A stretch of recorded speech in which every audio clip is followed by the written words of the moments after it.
esos temas, ¿ok? Porque pues no da para más. ¿Están de acuerdo?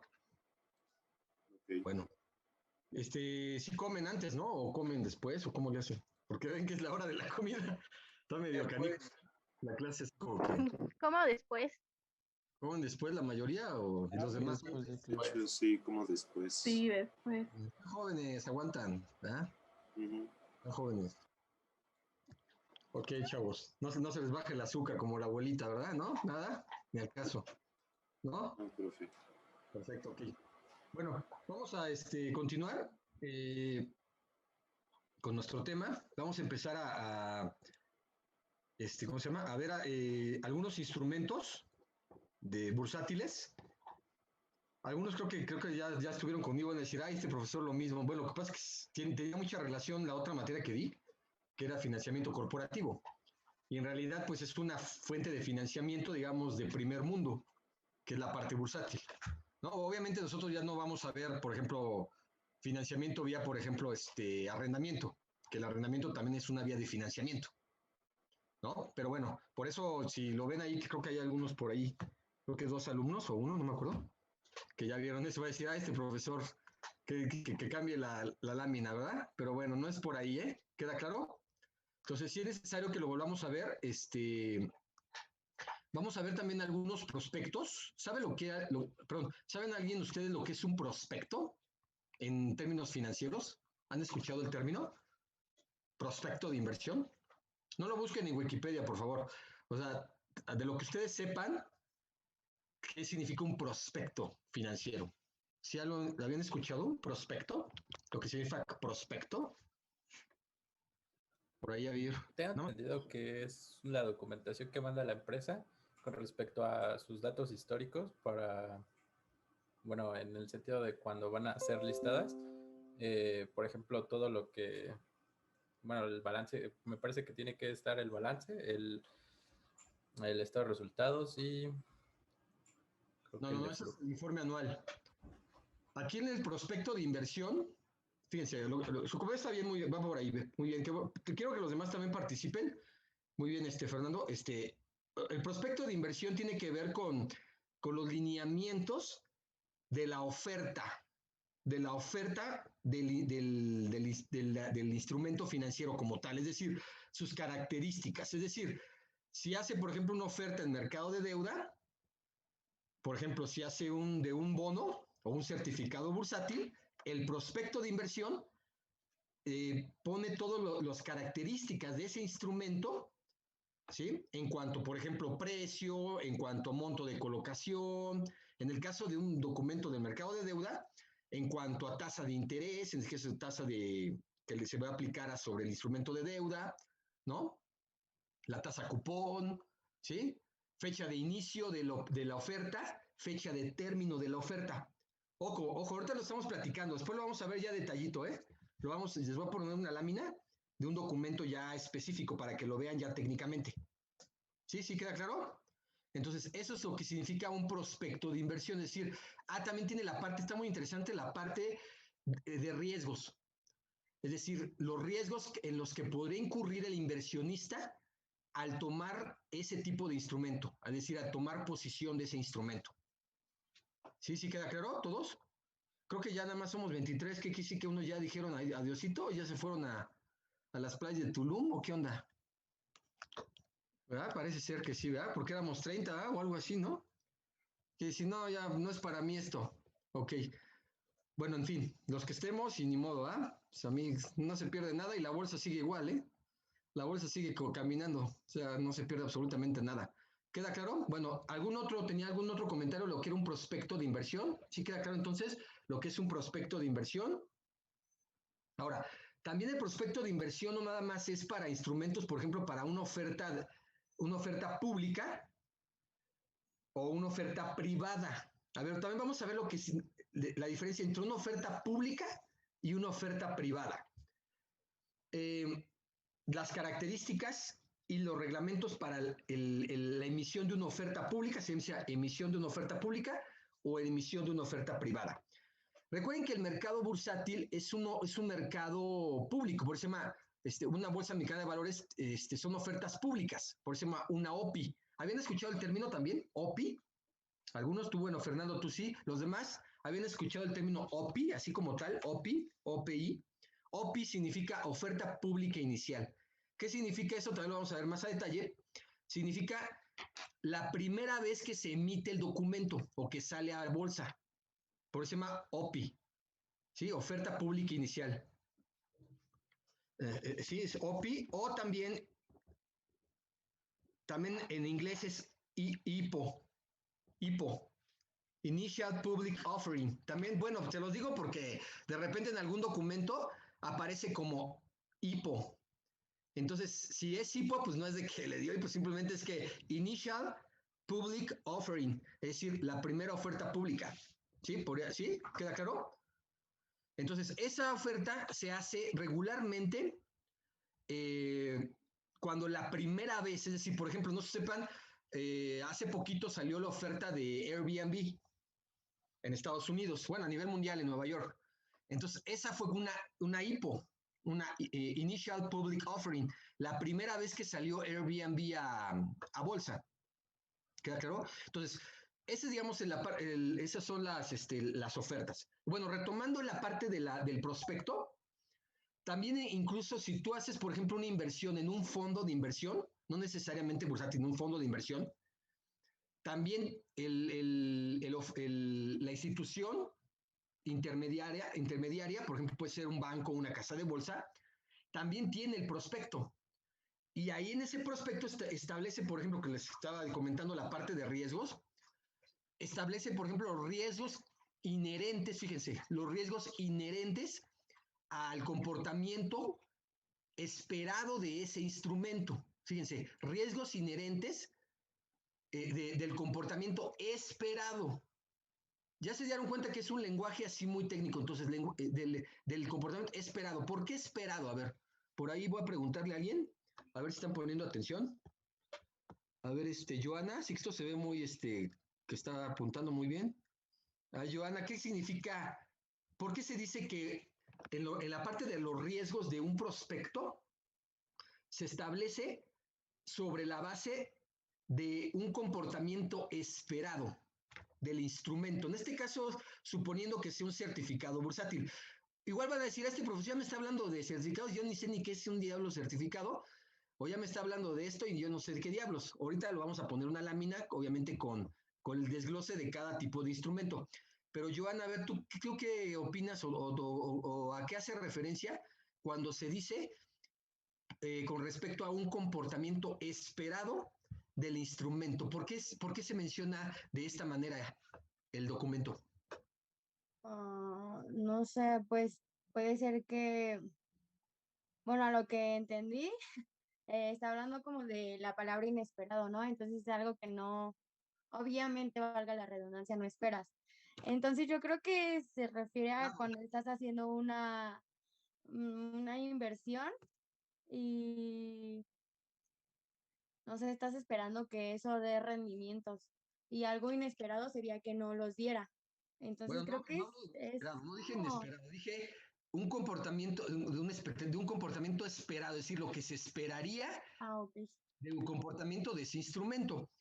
Lo que pasa es que también en los prospectos establecen que dicen, esta información no asegura rendimientos esperados. Es decir, yo puedo tener expectativa de que Airbnb la compré en $20 ahorita y para finales de año llegue a, no sé, $90 el título. Pero esa es una expectativa, pero no puedes asegurar de que Airbnb va a tener un precio de $90 en Nueva York. ¿Sí queda claro? Por eso dice, basado en una expectativa. Y otra cosa bien interesante en los negocios y en las finanzas es, la economía y las finanzas se basan en expectativas. Es decir, lo que se espera, no necesariamente no pueden asegurar algo que suceda. Profesor, perdón que le interrumpa. Entonces, podríamos hablar de una estimación. Nos están haciendo una aproximación de lo que puede pasar en el futuro, pero no es algo que vaya a quedar, pues, claro por completo, o vaya a suceder al 100%. Muy bien, Gabriela. Exactamente, es una expectativa, es una estimación, obviamente con algoritmos desde los más básicos estadísticos hasta algoritmos más sofisticados. que creen un algoritmo con varias variables que no necesariamente quiere decir que se responda a lo que uno espera. ¿Por qué? Porque eso lo crea un ser humano que cree que, mira, bueno, le vamos a agregar esta variable, la inflación, o le vamos a agregar el factor político, le vamos a agregar el factor económico, le vamos a agregar el factor de la economía gringa. Pues, o sea, un montón de variables. Pero no podemos asegurar nada. ¿Sí queda claro? Entonces, ese es algo muy interesante, que se basa en expectativas. Entonces, ahora, cuando en los negocios siempre vas a comparar lo esperado contra lo real. O sea, dice lo esperado, por ejemplo, Airbnb tenía como expectativa para el primer cierre, vamos a suponer su informe al cuarto trimestre de 2020, tenía una expectativa de crecimiento del 10% basado en una economía en pandemia. Entonces, esa era su expectativa, solamente crecer un 10% en facturación. Resulta que cuando ya sale el estudio, bueno, vamos a suponer que creció solamente 9%. El crecimiento de los ingresos de Airbnb a nivel mundial. ¿Qué quiere decir?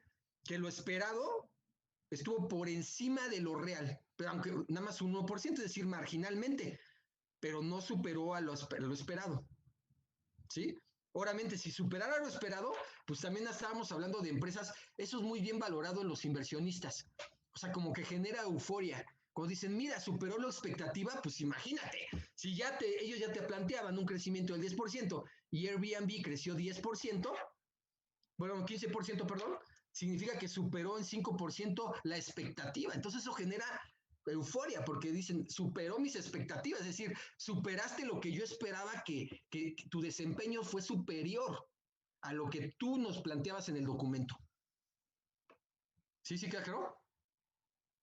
Entonces está muy interesante todo esto porque cuando vayamos a ya documentos, ahí yo igual lo voy a identificar, una parte donde hablan de estos términos y hablan de estas expectativas. ¿Sale? Pero bueno, entonces vamos por partes. Entonces vamos a ver de nuevo los mercados, qué tipo de instrumentos del mercado bursátil. Primero vamos a empezar obviamente con el mercado mexicano, porque pues bueno, ¿no? Y bueno, igual por ahí podemos mencionar algunos instrumentos que no necesariamente cotizan en el mercado mexicano, pero que también están disponibles incluso para inversionistas mexicanos. Es decir, estamos en una globalización. Es decir, no porque estemos en México, estamos en un rancho. O sea, no, o sea, podemos acceder a donde sea. O sea, prácticamente si quieres ir a Dubái, pues a Dubái hay instrumentos. Si quieres ir al mercado de Hong Kong, hay posibilidad, digamos, hay formas de acceder a esos mercados también. ¿Sí queda claro? Profe, yo ¿No tengo una duda. ¿Alguna pregunta? Sí, pero creo que es muy punto y aparte. Por ejemplo, ¿de qué depende que una empresa comience a cotizar en la bolsa? Por ejemplo, Airbnb antes no estaba dentro, pero después, ¿de acuerdo a qué o con base en qué? Ahora Bueno, sí ya va a empezar a... Vamos por partes. Eso ya se llama suscripción o inicialización de la bursatilización de la empresa. Es decir, que la empresa, recuerden que una empresa primeramente, digamos, en términos en México, es una sociedad anónima de capital variable. El siguiente nivel es una sociedad anónima bursátil de capital variable. Es decir, le agregas la B. Para ese proceso tiene que cumplir con ciertos requisitos. Entonces, vamos por partes. Pues, o sea, yo nada más ahorita le estoy haciendo como comentario para la parte, digamos, como un ejemplo de lo que es un prospecto, que también vamos a ver eso. ¿Sí que claro? ¿Alguna otra pregunta? ¿No?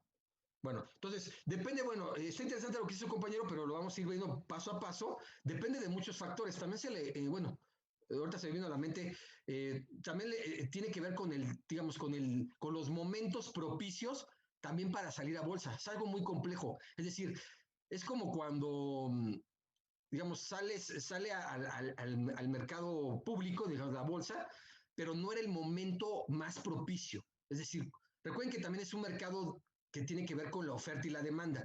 Entonces, si el mercado, digamos, está, digamos, con volatilidad o está con poca demanda, pues no sería un buen momento para salir a bolsa también. ¿Sí me entienden? O sea, pues ya me estoy adelantando un poco. Es decir, en los negocios también hay que saber en qué momento sales. O sea, también hay momentos en los que son más propicios para tú iniciar un proyecto de negocios Y hay momentos en los que tendrías que estar en stand-by, es decir, programarlo para un mejor momento de inversión. Y así te igual en la bolsa. No sé si te respondo un poco, pero lo vamos a ver un poco más adelante. Digamos, más poco, ¿alguna otra pregunta? No, ninguna pregunta, ¿todos lo saben? No les dé pena. A ver, Laura Toto, que veo por aquí. ¿Si andas por ahí? Sí, pues aquí ando. No, pues por eso te estamos Pero no tengo preguntando. ninguna pregunta. ¿Cómo? Pero no tengo ninguna pregunta. No tiene ninguna pregunta, o sea, ¿todo lo sabes o Profesor. estás como... Ajá. Bueno, entonces, en esto del prospecto de inversión, es importante que nos den estos datos para lo que mencionaba del comportamiento esperado, tener que saber el precio, la tasa y todo esto. Ajá, ¿Van son con las relación? especificaciones técnicas del instrumento. Ah, Es decir, ¿para quién va dirigido este prospecto? Que quede muy claro, para el inversionista. Es decir, el que toma la posición, el que quiere comprar acciones de Airbnb en el mercado de capitales, el mercado accionario, o el que quiere comprar deuda de Bimbo a través de certificados bursátiles, es para ese cliente. De hecho, es una obligación. O sea, no es de que, o sea, oye, ¿me podrías dar el prospecto? No, o sea, es una obligación que te lo tienen que dar. Y segundo, ese está incluso auditado, avalado. Es decir, porque incluso si la información en el prospecto es fraudulenta, no es real, o sea, está mintiendo, está falseando información, incluso es acreditable a sanciones tanto económicas como incluso de penales y civiles. Bueno, en Estados Unidos también, incluso deslistar a la compañía por mentir. Es decir, vamos a suponer que ponga expectativas con respecto a la empresa que no son real o incumpla con las obligaciones, en este caso del emisor. En este caso el emisor puede ser Airbnb o Bimbo. El emisor es el que emite el documento, el título.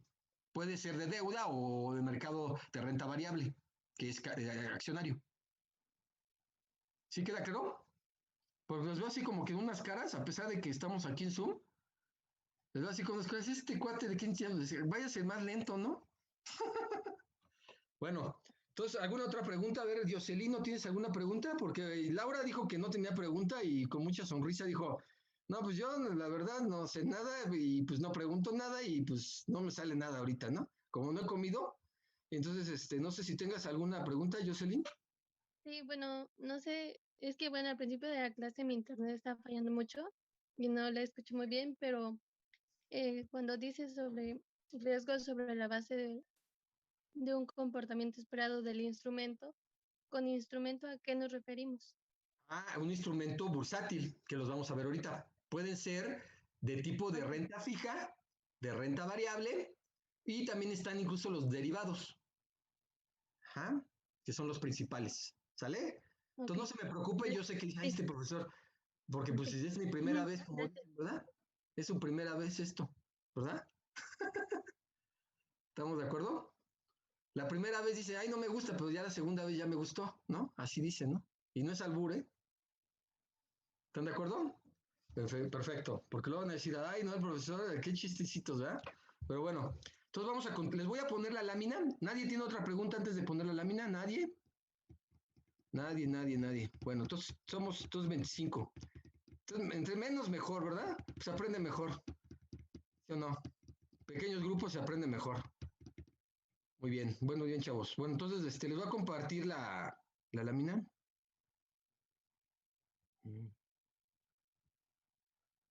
De hecho, les traigo preparado una lámina. Bueno, ya la tenía, la verdad, hace años. Bueno, no tanto, pero sí un poquito. Y es una lámina incluso, bueno, vamos a hablar también del mercado de bonos, obviamente del mercado de capitales, del mercado de deuda, ¿no? Y traigo un como desglosado de una emisión de un bono del gobierno mexicano a 100 años. Entonces, si otra dice, ay, ¿cómo que a 100 años, profesor? Bueno, pues sí, déjenme ver aquí. Ay, ok, bueno.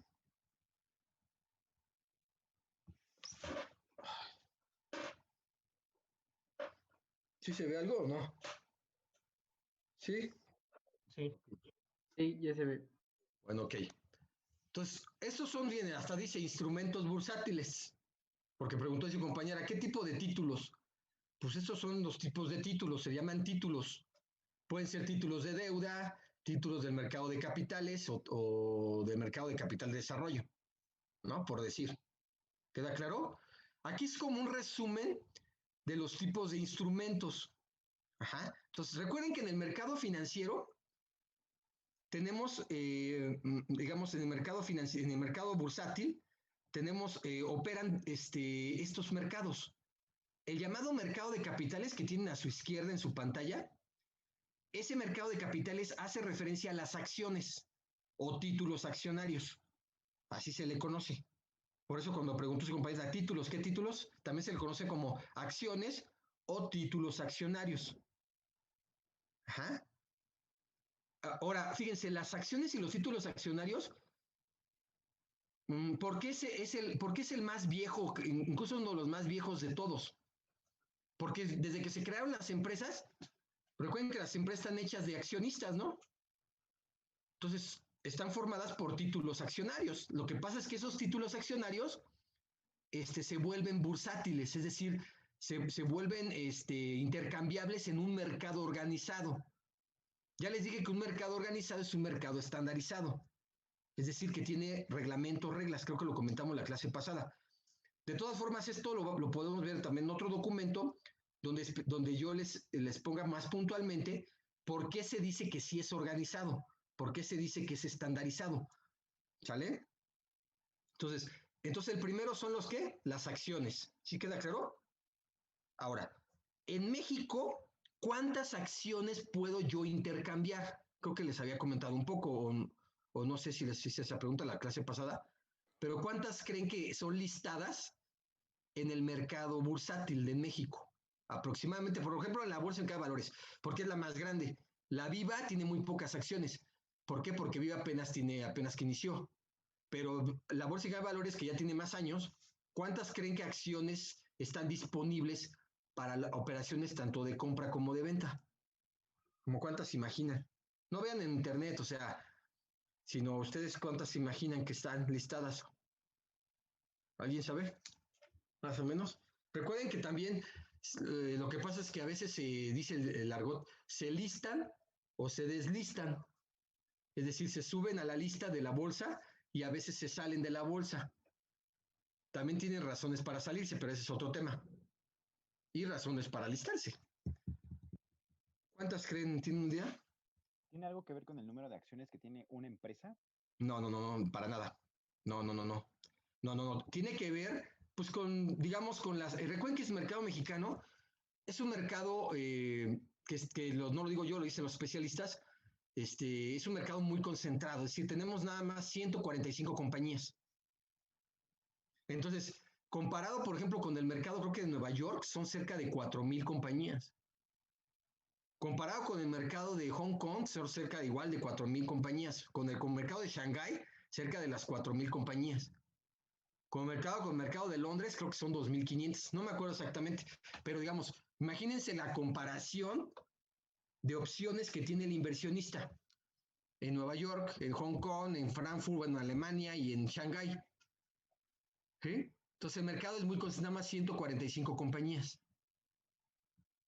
¿Sí? Ahora, ven que les comenté ahí la parte de, bueno, vamos a definir primero lo que es una acción, ¿no? Porque bueno, vamos por partes, porque si no, resuelven que a mí como me gustan mucho estos temas, puedo pasar de una idea a otra yo fácilmente, obviamente dentro de esto. Pero para no dispersarme tanto y no dejar, como dice cosas al aire, vamos a primero definir lo que es una acción técnicamente. ¿Sí? ¿Les parece? ¿Sí me oyen, va? Sí, profe. Sí, profe, lo escuchamos. Bien, aquí están las acciones, ¿sí lo ven? Se ve. Perfecto. Entonces tenemos, ¿qué es una acción? Para empezar hay que definirla técnicamente, ¿no? Son títulos que representan parte del capital social. ¿Por qué se dice que forma parte del capital social? Contablemente, ¿dónde está el capital social? ¿Alguien sabe? O sea, si tú ves un balance general, ¿Dónde está el capital social?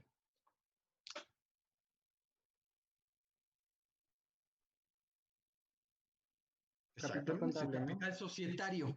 De ahí viene el término, capital social, capital societario. ¿Sí? ¿Cómo? Es decir, lo que los socios ponen a la empresa vía sus acciones como valor. ¿Sí? Pero forma parte de qué? Del capital contable. ¿Sí les queda claro también? Es decir, el capital social es una parte del capital contable, contablemente, en un balance. ¿Sí están de acuerdo todos? O si no se acordaban. Entonces forma parte, por eso del capital social es, digamos, la parte societaria y que forma parte del capital contable. Porque en el capital contable también está el capital contribuido, que es el que reinvierte la compañía, que proviene de las utilidades retenidas.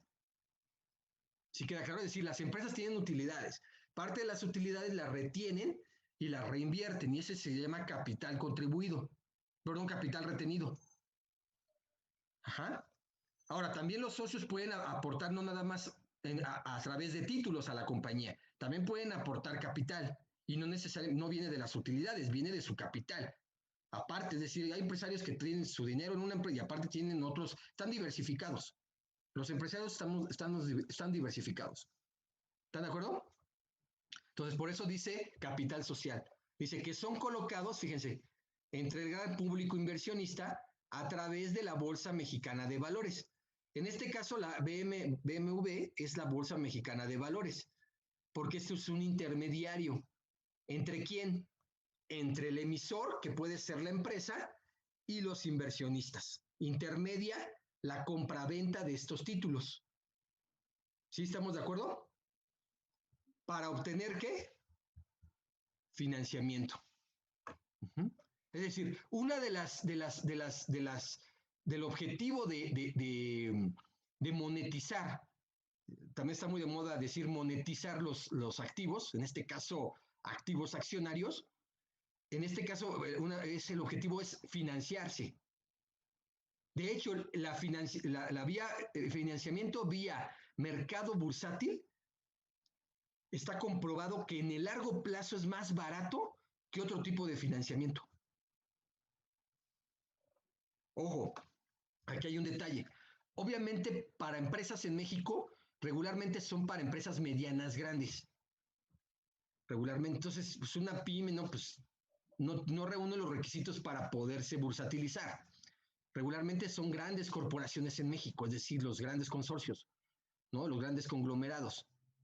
Pero bueno, ese es otro tema. Luego, la tenencia de las acciones otorga a sus compradores derechos de un socio, obvio. Es decir, si yo obtengo acciones vía el mercado secundario o mercado primario, bueno, vamos a hablar también de los mercados para la operación de compraventa. Cuando es una operación en el mercado primario, hace referencia cuando yo hice la OPI, la que les dije, la oferta pública inicial. Pero cuando yo obtengo acciones ya no vía OPI, sino se llama mercado secundario, es cuando ya no fue la primera vez que se compró y se vendió, sino ya hubo una tercera o segunda o tercera vez que pasaron de manos esos títulos. Sí, vamos a suponer que la primera vez, a ver, vamos a poner aquí porque no sé si ya se me andan durmiendo. Vamos a suponer que que Gabriela Arroyo compra acciones de Airbnb, las compró apenas, pero Airbnb las compra, esa operación la hizo en el mercado primario, porque fue la primera vez que salieron a bolsa los títulos de Airbnb y los compró Gabriela. Pero Gabriela en el transcurso se las vendió a Laura. Y Laura se deshizo también de las acciones y se las vendió a Michelle. Entonces ya esas operaciones entre Laura y Michelle, ya es operaciones de secundario. La que realizó Laura, Toto y Michelle, BM, no sé qué significa, esa operación ya es de mercado secundario. ¿Sí queda claro? No sé si... Se trabó su audio, yo no le entendí la mitad del ejemplo. ¿Se trabó? ¿Quién dice? Se empezó a trabar su audio de usted. Básicamente lo que viene siendo el mercado secundario es... Está trabando su audio. Sí, se está trabando su audio, profe. Sí, digo. Bueno, a ver, voy a volver a hablar. Sí, es que dice aquí algo. Sí, mi internet, sí, según tengo el internet completo, pero bueno. Pero voy a volver a explicar. Lo voy a volver a poner, ¿eh? Voy a volver a poner la lámina. No se preocupen, ¿sí? Te vuelvo a repetir. Cuando Gabriela, dije Gabriela, ¿no? Vamos a suponer que Airbnb sale a bolsa. Bueno, José Cuervo. José Cuervo creo que salió hace 2 años. La empresa José Cuervo. Ya cotiza en bolsa. Entonces, José Cuervo cuando sale a bolsa, esta Gabriela dice, no, pues yo tengo mi lanita y yo soy una inversionista sofisticada, de que me voy por pagarés y lo clásico, ¿no? Yo quiero entrar al mercado bursátil, entonces voy yo tengo un contrato con un casa de bolsa y quiero a través de la casa de bolsa comprar acciones, me interesa comprar acciones de José Cuervo. Entonces, cuando salió la oferta pública inicial de José Cuervo, Gabriela compró acciones a un precio específico, se le llama precio, también hay un término que cuando la primera vez que sale la acción, se le llama precio objetivo. También vamos a ampliar un poquito más de eso, pero se llama precio objetivo, es decir, el precio que estableció la empresa José Cuervo para sus acciones. ¿De qué depende el precio? Está algo bien interesante. Depende de una multiplicidad de factores. Es decir, depende también de la oferta y la demanda y depende de las expectativas que se tiene con respecto a la compra de ese título. Es decir, si hay una alta expectativa, tú te puedes dar el lujo de poner un precio más alto. Pero si no hay una expectativa baja, pues obviamente no puedes poner un precio tan alto. Esa es una cuestión de oferta y demanda. Es decir, tú puedes vender lo que tú quieras, otra cosa es que te lo quieran comprar a ese precio. ¿Sí me ha dado a entender o no? ¿Sí me oyen bien o no? Sí se entendió, profe. Sí, profesor. Entonces, vuelvo a repetir, entonces cuando Gabriela Arroyo compra acciones de Airbnb de José Cuervo, entonces ella las compra en primera instancia. Pasan 20, 30 días y vamos a suponer que en solo 30 días tiene una ganancia en términos nominales. Vamos a ver lo que es rendimiento en términos nominales y rendimiento en términos reales, ya les había dicho. Pero vamos a ver que en términos nominales tiene una ganancia del 25% nada más en 2 meses, vamos a suponer. Y Gabriela dice, para mí es suficiente y yo quiero deshacerme del título. Es decir, cuando te deshaces del título, también en el argot financiero se le conoce como liquidar tu posición. Liquido mi posición, en este caso de compra. ¿Por una de qué? De venta, que es el opuesto. Entonces liquido mi posición, ¿por qué? ¿Por qué razón Gabriela Arroyo podría decir yo quiero liquidar mi posición? Pues ella es dueña, si ella decide si las quiere para largo plazo, si las quiere para corto plazo, eso yo ya no lo sé, ¿sí? Entonces ella las vende y se las da a su compañera Joana, se las vende a Joana. Ahora, otra cosa, cuando Gabriela se las vende a Joana, cuando las quiere vender, por eso se dice que es una operación anónima también. Es decir, que se machea. Ella ofrece los títulos y sin que conozca a Joana Sixto tiene una posición de venta. Y Gabriela Gabriela ya tiene una posición de venta y Joana ya es una posición de compra. Porque Gabriela ya los va a vender. O sea, Gabriela le dice a su broker, quiero que vendas mis acciones, el equivalente a mis acciones en este momento. Entonces ella le está dando le está dando la orden, se le llama orden, en finanzas se le llama la orden de venta de las acciones de Gabriela Arroyo, que en algún momento las compró al inicio. Y Joana Sixto tiene una orden, le da la orden a su broker, una orden de compra para que le compre acciones de José Cuervo. Esas dos posiciones, tanto de compra como de venta, se van a machear, hacen match. Y entonces en ese momento se hace la transacción. Ahora, esa operación entre Gabriela y Joana Sixto, ¿qué tipo ya de mercado es? Esa operación de compraventa se hizo en el mercado primario o en el mercado secundario. Secundario. Porque ya no fue la primera vez.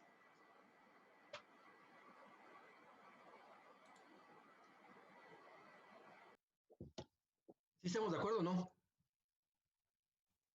Entonces, cuando digan se hizo en el mercado secundario, significa que lo hicieron. Perdón, es que tengo aquí un perro. ¿Ok? Entonces, bueno, entonces así funciona. ¿Sí estamos de acuerdo? Ok. Sí. Bueno, entonces vamos a regresar otra vez con la lámina, pero bueno, así es. Por eso se dice, también agréguenlo ahí, que las operaciones de compraventa se hacen en mercados primarios y mercados secundarios. ¿Cuándo se da el mercado primario? Cuando fue la OPI, la Initial Public Offering. ¿Y cuándo se da el mercado secundario? Cuando ya pasa varias manos. Igual, por ejemplo, Joana, pues también en 5 meses se va a querer deshacer de las acciones. Ahora, me estoy adelantando un poquito, pero la verdad es que a mí, como me gustan mucho estos temas, pues me desvío por las ideas. Pero, por ejemplo, ¿por qué tendría que deshacerse también Joana Sixto en 5 meses? ¿Cuáles podrían ser las razones también? Más allá de generar una ganancia. Bueno, ¿qué es lo que uno espera, no? Pues nadie invierte para perder, pero recuerda que también puedes perder. Pero, ¿cuál podría ser una de las razones para que Joana Sixto dijera, no, pues yo me voy a deshacer de las estas de José Cuervo? ¿Cuál podría ser una de las razones? Para Porque las diversificar un poco acciones más. de José Cuervo disminuyeron, el valor de sus acciones.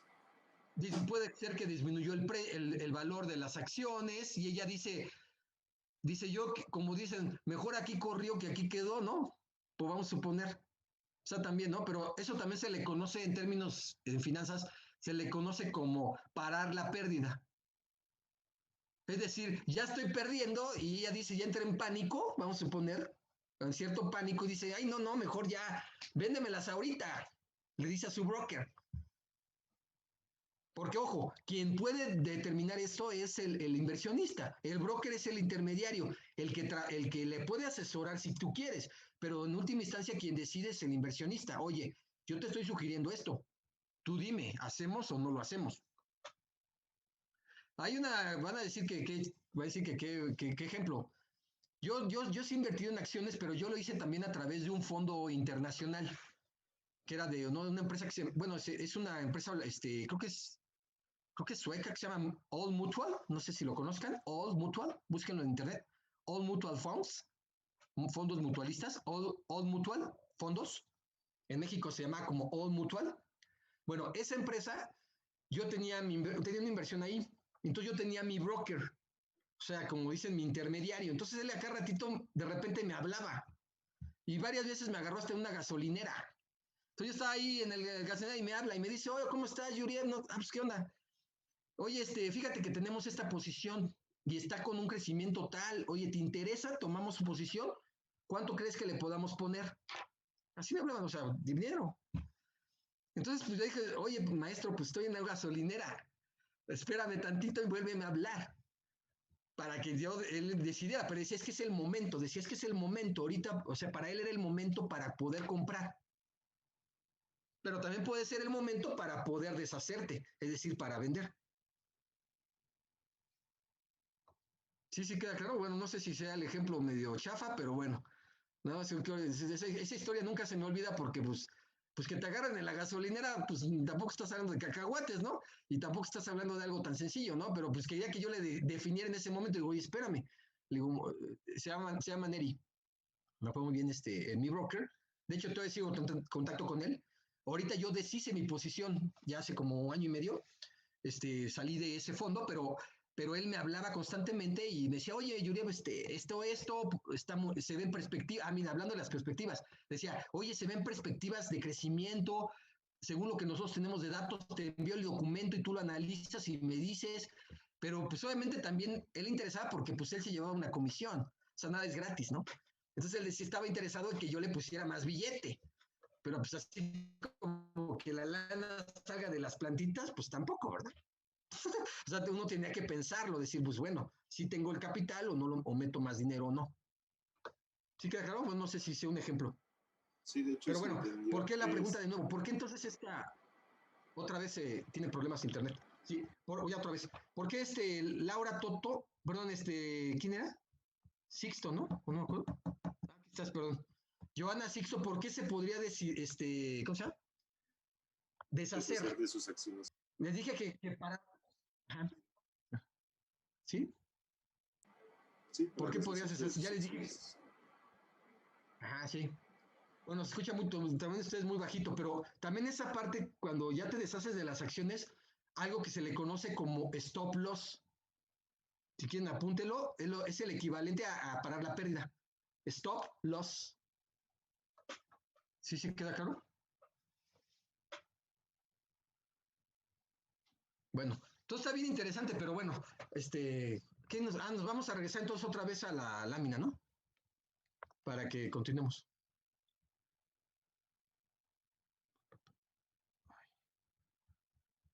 Sí, ahora sí me oyen bien, ¿no? Bueno, es que de repente, según tengo aquí, marca que tengo el internet a full, pero ya saben cómo en México, nada es lo que parece. Bueno, otra cosa aquí dice, el rendimiento para el inversionista se presenta de dos formas. Ajá. Ah, bueno, ¿se acuerdan que les hice la pregunta la clase pasada? Que les dije que por qué era más grande el mercado en términos de capitalización, el mercado de deuda, que el mercado de accionario en términos de capitalización de mercado. ¿Por qué lo comenté? ¿Se acuerdan? ¿O ya también tienen Alzheimer a esta edad? Bueno, si bien lo que recuerdo es que en el de deuda no tienes tantos compromisos. Bueno, no adquieres tantos compromisos, por así decirlo, que en el de capital. ¿Pero cuáles compromisos?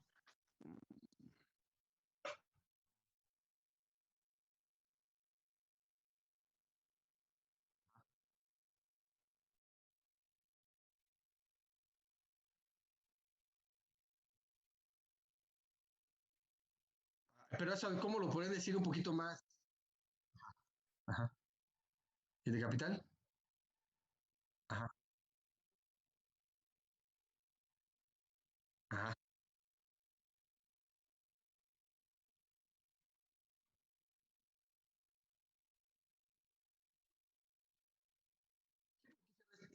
Ajá.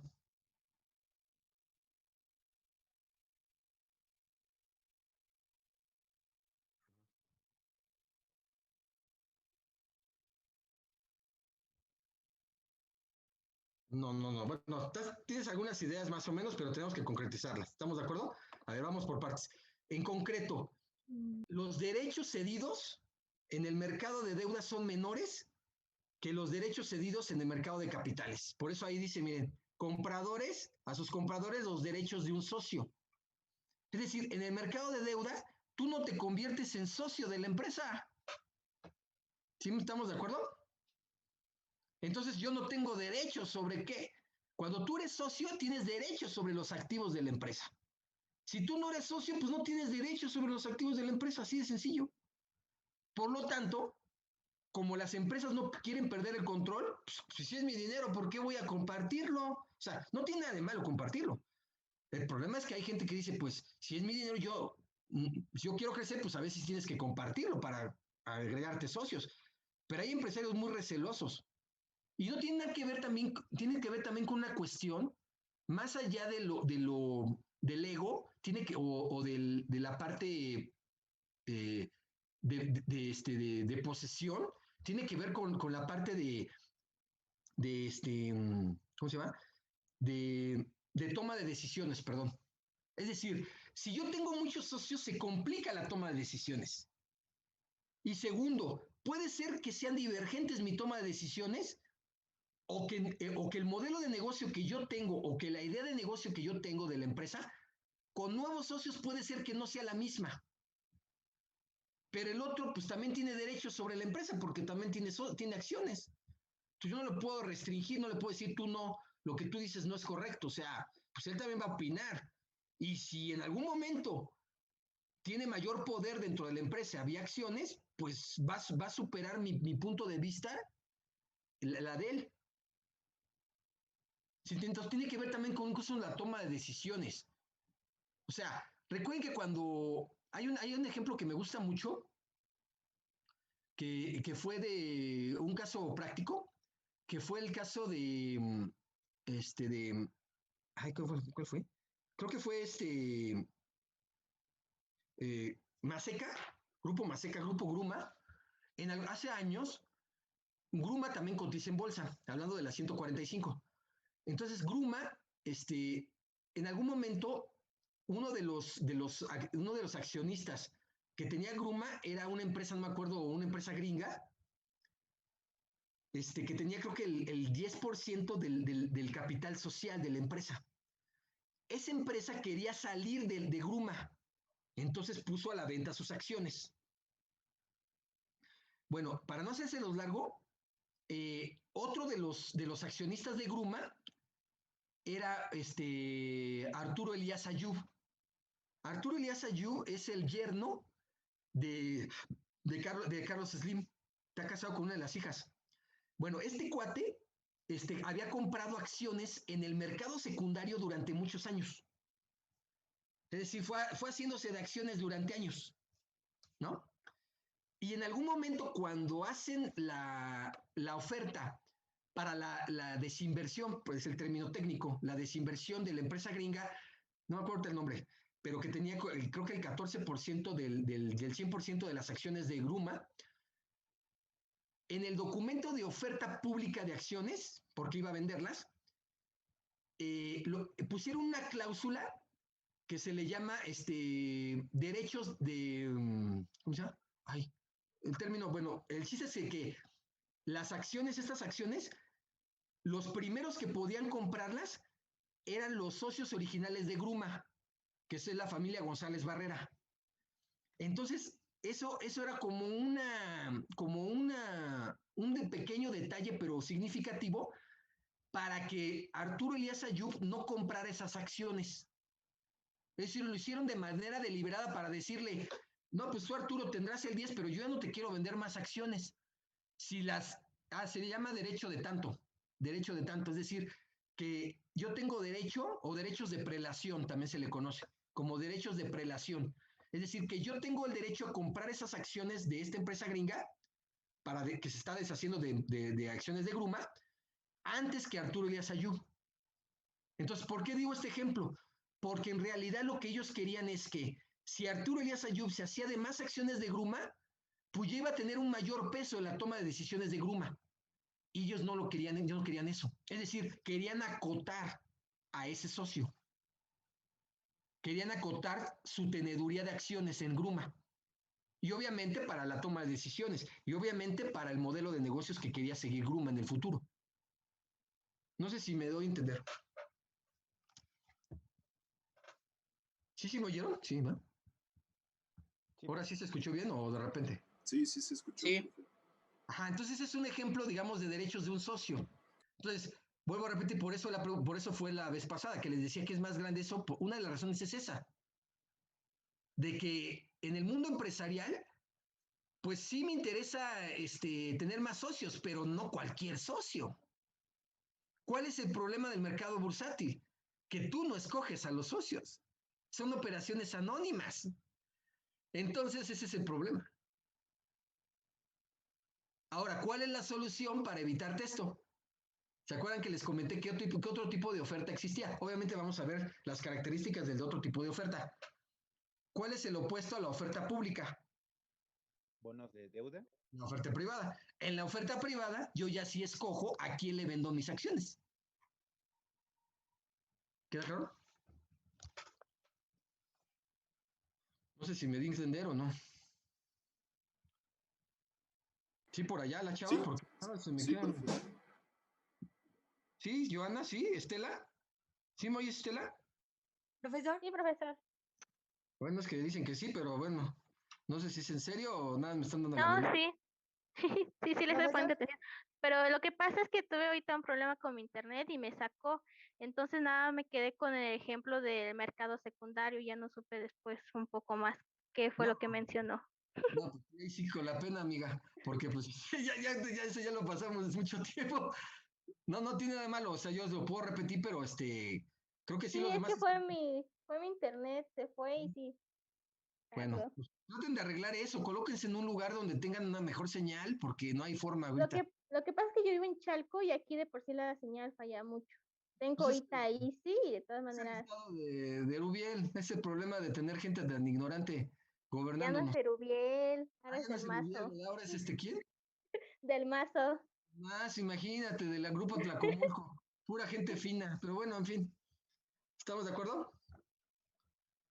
Bueno, no sé si, pero bueno, todos los demás sí escucharon todo lo que dije ahorita. Profesor, Ajá, sí. ¿a mí me puede volver a repetir lo de que no se escoge los socios porque son,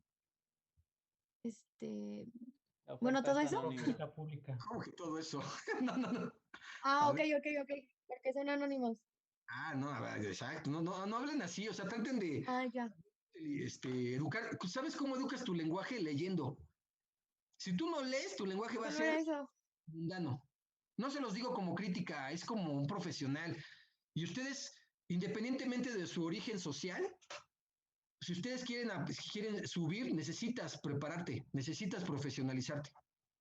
¿Sí, Cacaro? Bueno, en fin. Pero ¿quién me dijo eso? Es que no sé. ¿Quién me dijo eso? ¿Quién me está preguntando? ¿Quién? ¿Quién fue? Yo, Joana Sixto. Joana Sixto, ok. Bueno, es que bueno, no los veo aquí todos, como tengo la lámina, la quito tantito. ¿Ok? Entonces, tiene que ver, pero ¿en qué parte quieres que te repita la pregunta? Como dicen los chavos. ¿Me podrías repetir la pregunta? ¿O No, el ejemplo? no, ¿Qué ya parte? no. Es que se me había olvidado lo de que no podías escoger lo de los socios porque son anónimos. Pero ya. Sí, exacto. Son anónimos. Entonces, en realidad, en el mercado secundario y en el mercado bursátil son anónimos. Entonces, no hay forma de que tú digas, este no le vendas. Si tienen el dinero y están en oferta y hacen la operación, pues ahí no hay forma. Claro. Ahora, también cómo lo limitas con el número de acciones que vendes, ¿no? Pues no vas a vender el... Ahora, ¿cuánto creen que es el mínimo para vender? ¿Cuánto? También es interesante. ¿Cuántas crees? Basado en un 100% de las acciones, ¿cuánto es el mínimo? Independientemente del monto. Pero digamos, ¿cuánto creen que es el mínimo para hacer la oferta bursátil? Eso, fíjense, eso viene en la ley del mercado de valores. Por eso hablamos de la cuestión normativa. No, a ver, ¿qué tiene que ver un peso nominal? No estoy hablando del el monto mínimo de la oferta. O sea, cuando salen los títulos, el monto de los títulos, no el precio. Y lo que está diciendo su compañero no tiene nada que ver, ¿eh? No es un peso, no, eso no tiene nada que puedes venderlo en centavos, eso depende de oferta y demanda. Es decir, tú no puedes decir, no, pues si no es un peso para arriba no se vende, no, esa es otra cosa, no sé de dónde lo sacaron eso. ¿De cuánto creen que es el monto mínimo de una oferta pública inicial? ¿Alguien tiene una idea? Recuerden que estamos aquí aprendiendo. Bueno, ustedes. ¿Cuánto creen? ¿25%? No, otros. A ver, otro. ¿Alguien sabe? 5%, ¿no? No se amontonen, ¿eh? Sí, ¿no? ¿El 5? ¿5? No. ¿Alguien sabe por ahí? A ver, Stephanie Archundia. ¿Cuánto crees que, o Diana Laura? ¿O Eduardo? ¿El 1%? Ay, ¿por qué el 1? El uno dice 5 y el otro se va a 1. ¿No es la tercera parte? ¿Eh? La tercera parte del título. Un poquito menos. Okay. El 30%. El 25%. ¿Cuánto? El 25%. El 25% como mínimo tiene que ofertarse en el mercado bursátil. El 25%. Es decir, si yo tengo 100 acciones, 25 acciones las voy a tener que vender en bursátil. O sea, las voy a ofertar en la bolsa de valores, ojo. O sea, son acciones que se compran y venden en la bolsa de valores, es decir, un mercado bursátil. Yo también puedo vender acciones en el mercado primario, perdón, en una oferta privada. Yo se las vendo a Pedro y no se las vendo no en el mercado bursátil, yo se las quiero vender a Pedro y Pedro me las quiere comprar. El precio que yo acordé con Pedro. ¿Sí, queda claro? ¿O no? Bueno, 25%. Ahora, por ejemplo, les voy a poner un ejemplo también, porque mucha gente cree que estos grandes conglomerados, cuando se vuelven bursátiles, y hablando del control, fíjense que, pues hablando de Gruma, para no perder el ritmo, Gruma, creo que la familia González Barrera no tiene más del 20% o 30% de la empresa, de acciones de la empresa.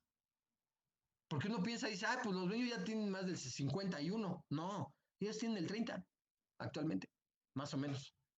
¿Qué quiere decir? Que todos los demás acciones, el restante, el remanente, puede estar dispersado puede dispersado tanto en ofertas públicas como en ofertas privadas. Y puede estar diluido. Se le llama dilución de acciones. Se diluyen las acciones, es decir, en lugar de tener 5 acciones, tengo 40 acciones, las divido. Eso se le conoce como split accionario, pero ese es otro tema, lo vamos a ver también. Pero bueno, en fin, también otra cosa, otro ejemplo bien práctico, no sé si eso nunca se me va a olvidar, porque en una ocasión yo estaba así como ustedes, chavo, bueno, un poquito más viejo que ustedes, pero estaba chavo.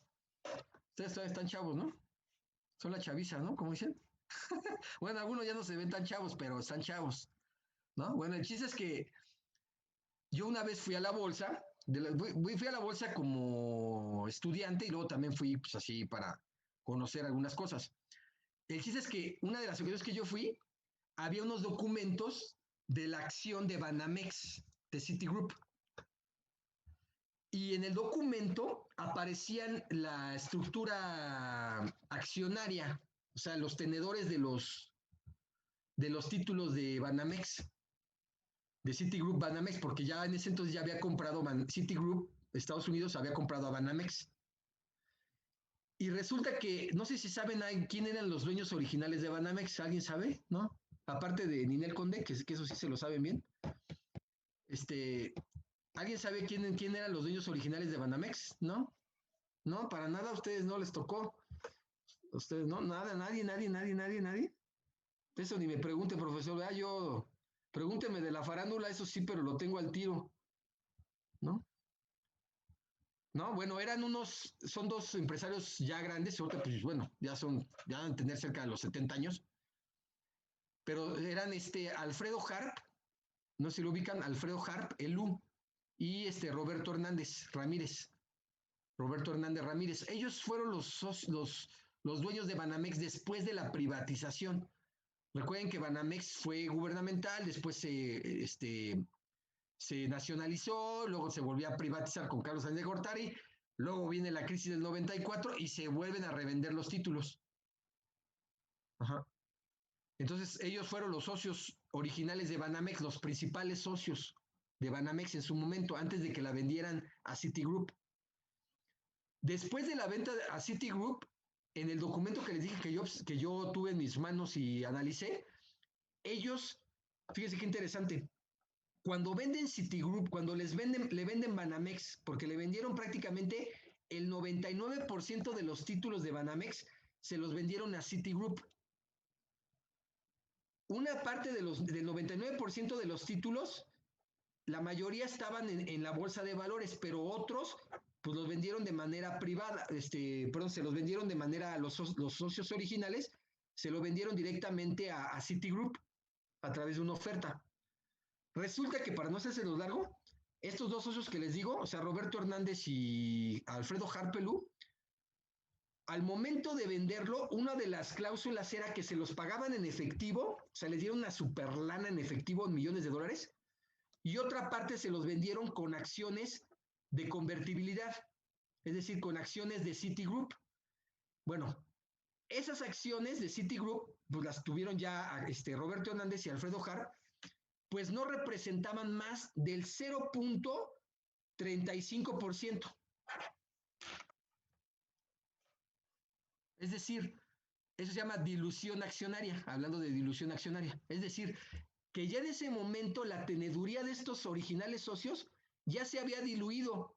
Es decir, vamos a suponer que antes de la venta de Banamex a Citigroup, lo tenían vamos a suponer que tuvieran el 25% de los títulos, se diluyó a 0.33%, pero ya no de Banamex, sino de Citigroup.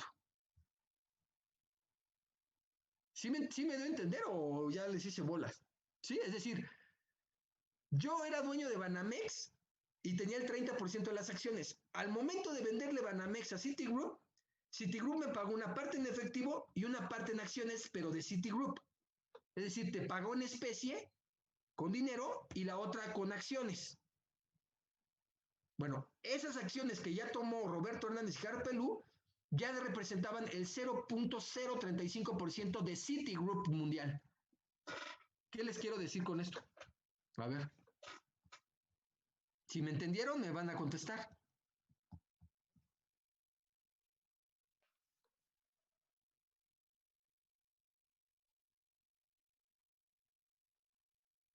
No, bueno, esa es una. Estás hablando. Ajá.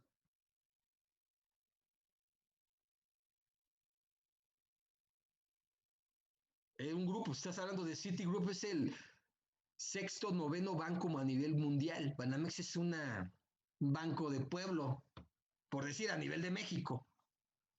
O sea, los activos de Citigroup eran mucho mayores.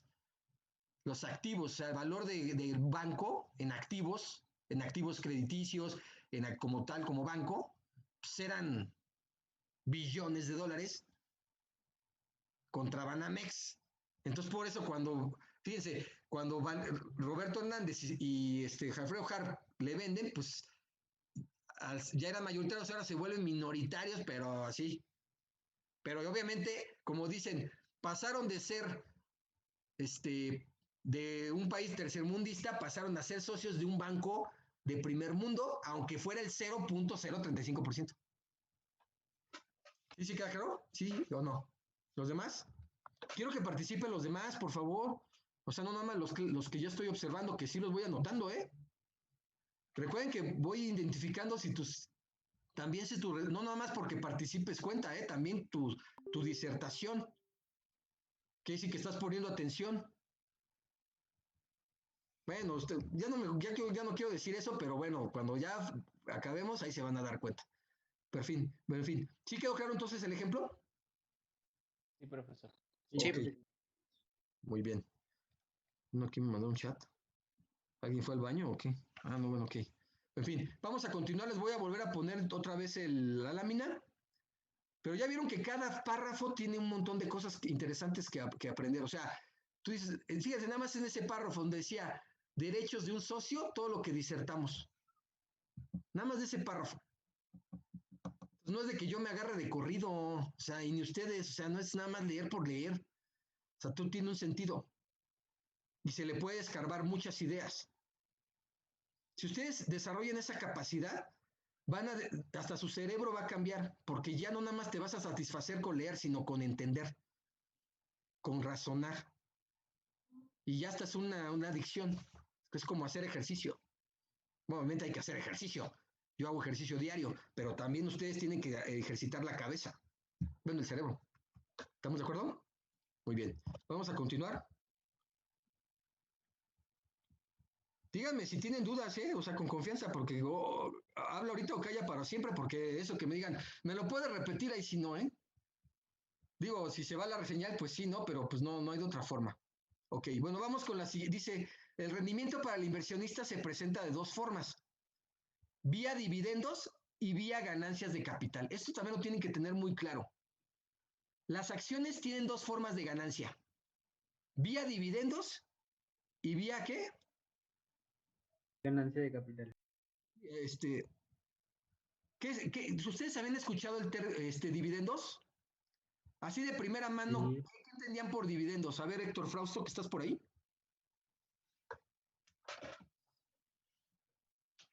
Son como las ganancias que genera una acción, ¿no?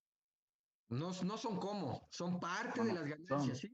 ¿Sí queda claro? Entonces, cuando no se acuerdan incluso en el argot así de cuates, decías, oye, pues, ¿y qué onda con mis dividendos, no? No es que luego la gente así decía, ¿y qué onda? ¿Cuánto voy a ganar, no? Bueno, una parte de las ganancias es vía dividendos. Ahora, los dividendos en este caso están ligados a las acciones, es decir, provienen de la teneduría de las acciones. A ver, una pregunta. Incluso si ven, hay algo que se le llama política de dividendos. No sé si ven escuchar lo que es ¿Qué significa una política de dividendos de una empresa? ¿Alguien sabe? Son acciones que toma la empresa hacia los dividendos en general. Un ejemplo, no sé, la empresa decide de las utilidades retener el 30% para piezas, invertirlas y el 70% pagarlas. Exactamente. Es decir, es de las utilidades netas, una parte se va en dividendos. Se reparte vía dividendos. ¿Sí queda claro? No sé si habían escuchado también el término PTU. El PTU son las utilidades, pero para los trabajadores. Bueno, para los machuchones, como dice su clásico presidente, que es todo un caso y que hasta da risa cómo habla, dice que los machuchones, ¿no? Bueno, los machuchones, ellos no se pagan PTU, ¿verdad? Ellos se reparten, ¿qué? Dividendos. ¿Sí estamos de acuerdo? Bueno, esa se llama política de dividendos. Esa política de dividendos la determina el director de finanzas y debe ser aprobada por el Consejo de Accionistas. ¿Sí queda claro? Es decir, quien la diseña es el director de finanzas, el CFO, y la aprueba el Consejo de Accionistas. A ver, una pregunta, ¿por qué así y no al revés? Recuerden que yo soy muy curioso y hago preguntas como para ver si entendemos. A ver, ¿por qué el director de finanzas se lo tiene que presentar al Consejo de Accionistas para su aprobación? Una política de dividendos. Es decir, en esa política de dividendos se establece cuánto voy a repartir en dividendos a los accionistas. Es decir, cuánto dinero voy a repartir, ¿por cada qué? Por cada título. Ahorita no tengo, pero si quiere la próxima clase lo busco. Tengo un documento. Bueno, eso sí les voy a dejar su tarea, la primera. Me van a buscar en internet el reparto de dividendos de una empresa bursátil, ¿eh? ¿Qué quiere decir? De las 145 que hay, ahorita si quieren les digo cuáles hay, por si se les va. De esas 145 me tienes que buscar un documento donde se establezca pago de dividendos. ¿Cuánto les pagué de dividendos? Reparto de dividendos. Se le conoce como aviso de pago de dividendos, así se llama el documento. Aviso de pago de dividendos.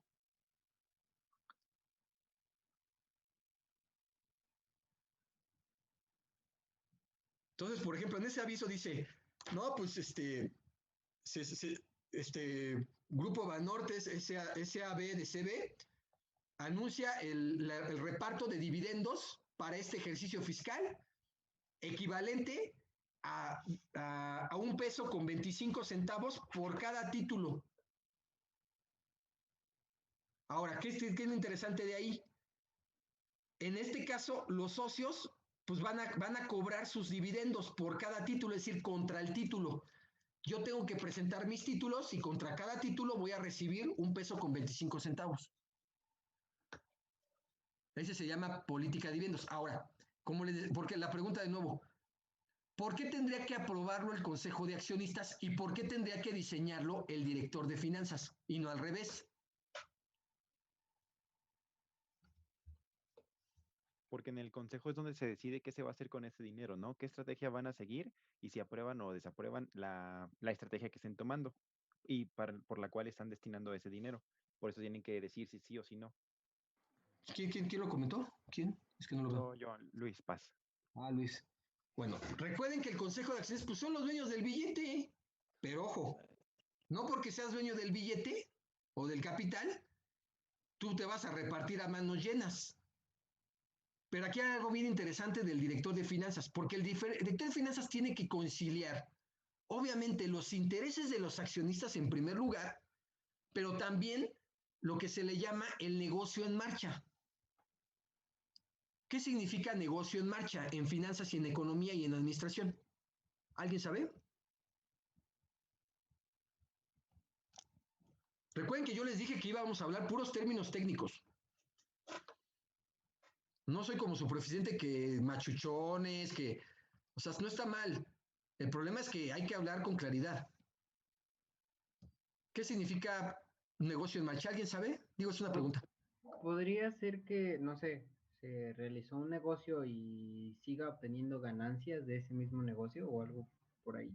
En términos... ¿Son las actividades que realiza a diario la empresa? Exacto, tiene que ver con el diario. o sea, que el negocio está moviéndose, por eso el negocio en marcha. Entonces, el director de finanzas tiene que conciliar esos intereses tanto de los socios, en primer lugar, pero también que el negocio siga funcionando. Porque si le reparte de más, puede ser que el negocio ya no funcione tan bien. Sí, queda claro, por eso el problema, por eso lo hace el director de finanzas. Es decir, el director de finanzas también, como dicen, su objetivo es que la empresa funcione correctamente, pero también premiar a los dueños del capital, porque pues si no, ¿cuál sentido tendría? Y para eso te pagan, ¿no? Sí, no sé si me di a entender. Por eso, y ese negocio, ese término es un término que utiliza mucho la auditoría financiera. Si quieren, apúntenlo ahí. Los auditores financieros utilizan ese término, ese negocio en marcha. ¿Y cómo se determina el negocio en marcha? Muy sencillo. Activos circulantes menos pasivos circulantes, como si fuera capital de trabajo neto. Si ese es positivo, quiere decir que el negocio está en marcha. Si te sale negativo, técnicamente para el auditor financiero es un negocio que no es negocio en marcha, sí está tronado. ¿Sí me oyeron? ¿Lo podría repetir, por favor? Ajá. El negocio en marcha se identifica cuando el capital de trabajo neto, que es igual a los activos circulantes menos los pasivos circulantes, es positivo. Es decir, tienes más activos circulantes que pasivos circulantes. Pues obviamente tienes más liquidez para poder operar y menos deudas de corto plazo. Si es mayor el activo circulante que el pasivo circulante, el negocio está en marcha. Y ahora, ¿por qué si hace referencia el negocio en marcha a los activos circulantes y no a los pasivos de largo plazo? O activos de largo plazo. ¿Por qué? En este caso estamos hablando de los activos de corto plazo y pasivos de corto plazo y no los de largo plazo. ¿Por qué? Porque va a ser lo que tengo al corto plazo o podría ser al menos de un año y lo que debo en menos de un año. Que son los gastos que se tienen comúnmente, los que se podría decir que se pagan al día a día. Para tú poder operar, pues necesitas la liquidez diaria, ¿no? O mensual o trimestral. No estás pensando en el largo plazo para la operación diaria. Entonces, si en esa operación diaria no tienes un saldo positivo, pues ¿cómo vas a operar? Es como si no le pones gasolina al carro. ¿Sí o no? Sí. Por eso cuando dice negocio en marcha, hace referencia a la parte de los activos circulantes y los pasivos circulantes, no a la parte de los activos de largo plazo o los pasivos de largo plazo. Porque obviamente esos sí también son importantes, pero para que el negocio funcione, para que se aceite, pues te hablas de la parte de corto plazo, ¿no? El día a día. Pago a proveedor, yo tengo que pagar en 2 meses a un proveedor 100 millones de pesos, pues ese es mi día a día. ¿Sí, claro? Sí, queda claro, profe. Bueno. Vamos a continuar. Entonces dice, dividendos que genera la empresa. Dice, las acciones, ¿sí se ve? Ah, no, ¿verdad? No, ¿sí se ve, verdad? Sí, se ve. Sí. Que genera la empresa, las acciones permiten al inversionista crecer en sociedad con la empresa y por lo tanto participar de las utilidades. Es decir, recuerden que de las utilidades, una parte se reparte en dividendos. El remanente se va ¿a qué? A utilidades retenidas. ¿Sí, claro? Es decir, una parte se reinvierte. Todos son administradores, ¿no, chavos? O economistas, es lo mismo. Entonces ya les queda claro, de lo que ganas, una parte lo reinvierto y otra parte pues lo reparto ¿a quién? Pues a los dueños del billete, ¿no? ¿Sí? ¿Quedó claro, Dania, Camila? Sí, profesor. Ok. ¿Alguna pregunta que tengas, Dania? Diana, perdón. No, hasta el momento ninguna. Ok, todos saben nada, son todos unos genios. Perfecto, vamos. Profesor, yo sí. ¿Me podría repetir qué era el remanente? ¿Qué es un remanente? ¿Cómo entiendes un remanente? A ver, un poquito antes de que te explique. ¿Qué entiendes? Que sí has escuchado el término, ¿no? Todos han escuchado el término remanente o residual. El Residual, sí. residuo, lo que Sí. sobra. El Ok. remanente o el residual. Ajá, exacto.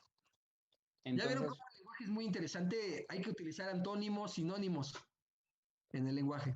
entonces bueno, lo que se reparte de las utilidades, el sobrante o el residuo, es el remanente que va dirigido a utilidades retenidas.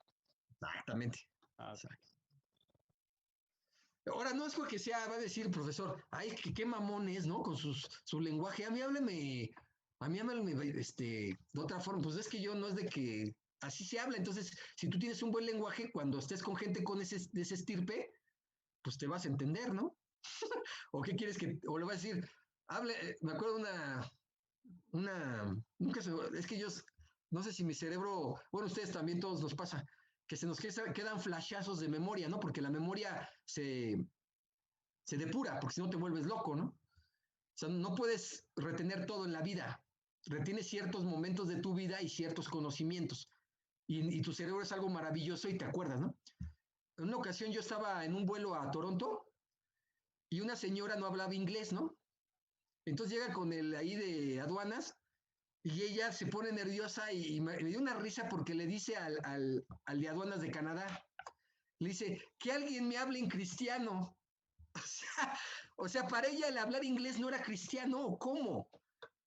O sea, la señora no entendía inglés, pero bueno, no tiene nada de malo, pero como no entendía y se pone nerviosa y le dice, que alguien me hable en cristiano.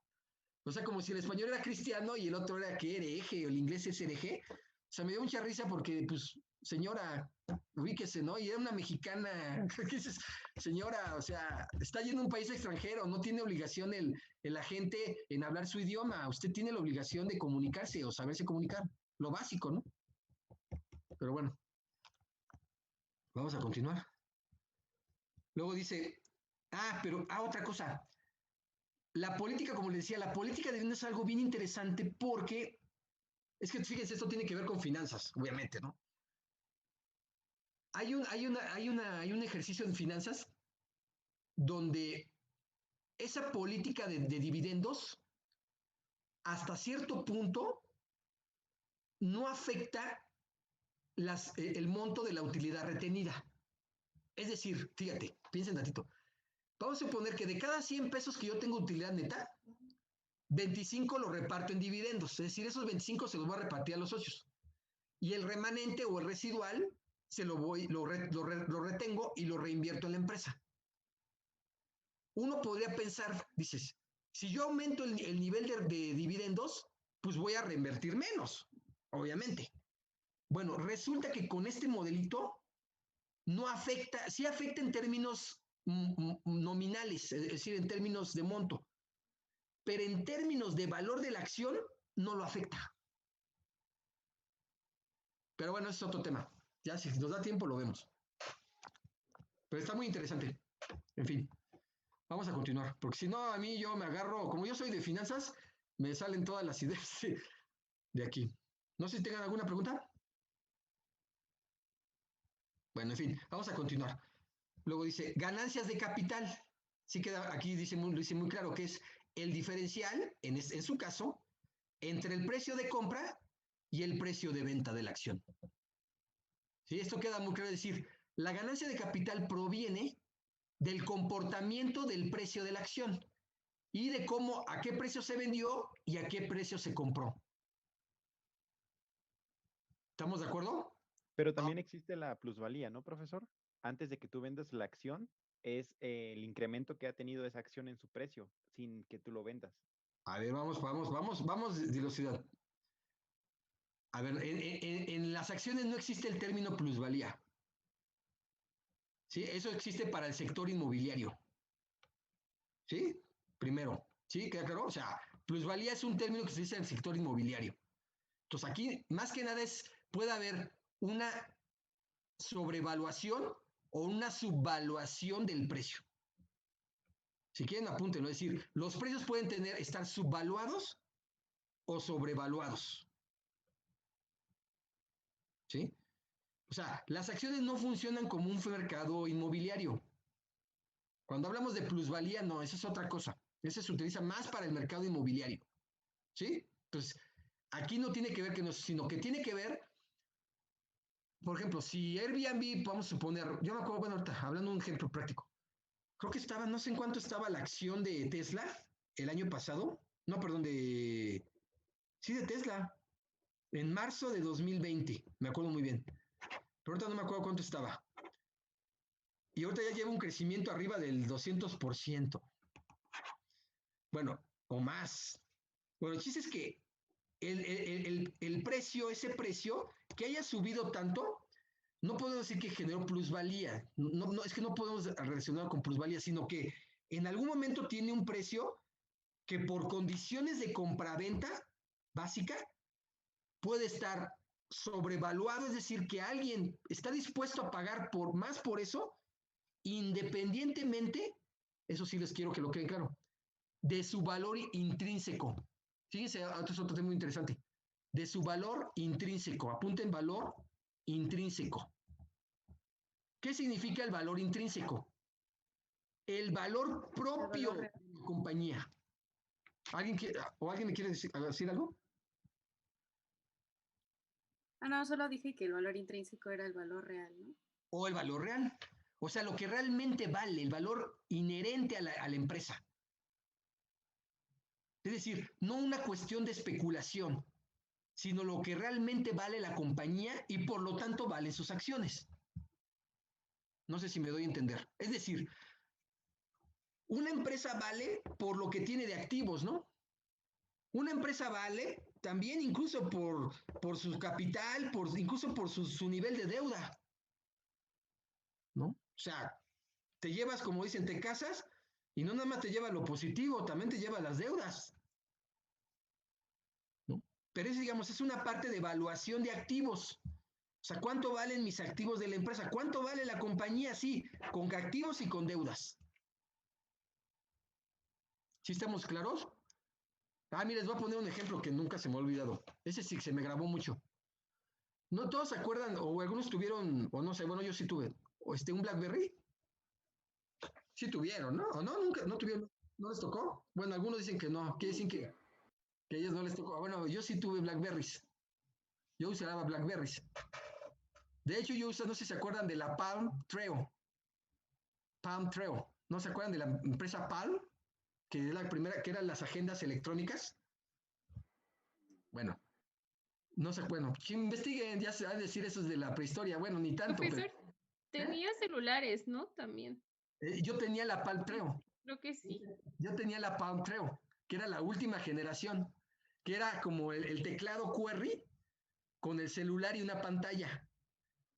De hecho, lo tengo ahí en mi buró, bueno, en mis colecciones casi de clásicos. Yo me emocionaba mucho porque recuerden que la Palm esa era la Palm Treo financiera, era la que usábamos financieros. Entonces, con esa yo podía hacer cálculos financieros y aparte era el teléfono y era agenda. Bueno, para no hacerlo largo, pero hablando de BlackBerry. ¿Pero BlackBerry a alguien le tocó? No. Bueno, BlackBerry sí se acuerdan, ¿o no? Sí, sí nos acordamos, de hecho. Bueno, BlackBerry, recuerden que era la empresa RIM. O sea, la dueña de BlackBerry era la empresa RIM. Creo que era Research Investment o Research Management, algo así, no me acuerdo. Bueno, esa empresa, no sé si sepan, pues ves que tronó. O sea, tronó. Bueno, esa empresa fue muy famosa porque incluso todo Nueva York usaba BlackBerrys. O sea, en Nueva York se usaban, los ejecutivos de Wall Street usaban BlackBerrys. Y aparte, eran muy seguras porque eran difíciles de hackear. Según su sistema operativo, el que te usaba RIM era difícil de hackear en ese entonces. Bueno, me acuerdo que RIM o BlackBerry, que era la marca, truena. ¿Y en cuánto creen que vendieron a la compañía? Cuando truena, o sea, dicen, ya la voy a vender porque, pues, los dueños originales, al tronar la empresa, se empezaron a deshacer de la empresa y se la vendieron a alguien. ¿Cuánto creen que la vendieron? Después de que era la segunda, después de Motorola o BlackBerry eran los meros llegaron a ser en telefonía también, junto con Nokia, hace muchos años. Tal vez menos de 10 millones de dólares. Exactamente. ¿Ya lo checaste en internet? No, aquí tengo mi documento y la llamada. Ah, muy bien. 100% real. Muy bien. Entonces, en eso, fíjense, más o menos en eso. Cuando valía millones de dólares y la vendieron en 10, pues eran como cacahuates para una empresa de ese tamaño. Ahora, hablando del valor de la empresa, porque ese es el tema. ¿Quién determinó que ya tronada nada más valía 10 millones de dólares? Pues los valuadores dijeron, no, esta empresa, con todas tus deudas, maestro, con todo lo tronado que estás, pues nada más la puedes vender en 10 millones de dólares. ¿Sí que creo? Bueno, en fin, ese era nada más como un ejemplo para hablar de la evaluación de las empresas. Ah, otro ejemplo. Yusacel, cuando la compra Grupo Salinas, la compra igual en así 5 millones de dólares o 2 millones de dólares, no me acuerdo. Porque recuerden que Yusacel también estaba tronada. La compra Grupo Salinas y le da la vuelta. Pero también cuando los dueños originales, recuerden que Yusacel, los dueños originales, ¿saben quién eran los dueños originales de Yusacel? ¿No? ¿Alguien sabe? ¿No? Bueno, los dueños originales es uno de los hijos de Alejo Peralta, que fue el director del Instituto Politécnico Nacional. Alejo Peralta fue director del Instituto Politécnico Nacional hace muchos años y su hijo se volvió un magnate. Que es Carlos Peralta, ¿no? Carlos Peralta, exactamente. Carlos Peralta. Y él se la vendió a Salinas en un precio, no creo que no se lo vendió tan barato, creo que se lo vendió se lo vendió en buen precio, como en 100, 200 millones de dólares. Y luego Grupo Salinas, fíjate qué negocio, o sea, mucha gente critica a este Salinas Pliego, pero es un cabrón en los negocios, perdón la palabra. Porque ese cuate se lo vendió en 5 o 6 veces más a AT&T. Eso sí se saber a comprar y vender. Compras barato y vendes, pero carísimo. Bueno, en fin, ya me estoy distrayendo. ¿Alguna pregunta? Otra cosa, necesito que empiecen a leer ya de negocios para que estén enterados, actuales y nuevos. ¿Sale? Fin. Vamos, continuamos. ¿Alguna Profesor, pregunta? Ajá, sí. tengo una pregunta. Por ejemplo, si los valuadores, cuando una empresa está a punto de quebrar, dicen que se tiene que vender, supongamos, en 5 millones la empresa y los dueños de la empresa la venden a más de 5 millones, es como un... O sea, ¿qué pasa en ese momento? No se puede, ¿es algo que no se puede o es algo que sí se puede hacer pero está mal o...? No tiene, pues si ellos te dijeron que valía 5 y tú la vendes en 10 y un tonto te la compró en 10, no hubo problema, ¿verdad? Una cosa es como si tu carro vas y lo evalúas y te dicen, no, este carro vale 50,000 pesos y vas y se lo vendes a un amigo, oye, te lo vendes 70,000, pues va y te lo pago, pues. Ah, ok. ¿Sí quedó claro? Sí. Sí. Sí, no tienen implicación, estamos en un mundo libre. O sea, tú puedes venderlo el problema es que alguien te lo quiera comprar, ¿no? O alguien esté dispuesto a pagar por eso, ¿no? O sea, por ejemplo, dicen que en Dubái una bote de agua te vale hasta 100 pesos. Y aquí pues te cuesta 20, ¿no? Y te cuesta 5 veces más. Bueno, pues el de Dubái te lo puede pagar en 100 pesos. Pues si él tiene el dinero y los petrodólares para pagártelo en 100 pesos el bote de agua, pues ya es bronca de Dubái, tiene el dinero que quiera y lo puede pagar como quiera y tú puedes venderlo al dinero que quieras. ¿Estamos de acuerdo? Bueno, a ver, aquí no sé si estás Carlos Luna, porque no te veo, ¿eh? Sí, profesor. Lo que pasa es que tengo problemas de conexión. Bueno, recuerden que yo estoy monitoreando, ¿eh? Bueno, sí. Vamos con el siguiente. El plazo. Otra de las características de las acciones son los plazos. En este caso, las acciones, pues es un mercado de renta variable, por eso no existen los plazos. ¿Por qué se dice que no existe plazo en las acciones? ¿Por qué se dice eso? Pues sería porque depende del accionista cuando decide adquirirla y, bueno, venderla. Bueno, por ahí. A ver, Michelle, que no has participado, y también Estela. Pues también me suena así como que quien adquiere la acción tiene la libertad de terminarlo cuando él lo decida o cuando mejor le convenga. Iba por ahí. A ver, Estela.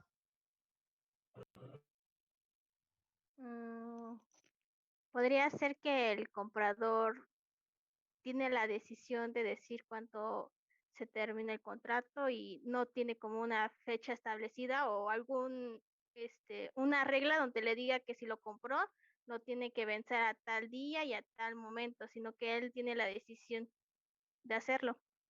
De hecho, también tiene relación con decir que el mercado de acciones o mercado de capitales es un mercado de renta variable, ¿no? Es decir, no es un mercado de renta fija, que es el opuesto, que es el mercado de deuda. El mercado de deuda es un mercado de renta fija, ¿no? A un plazo. Yo te pago un plazo.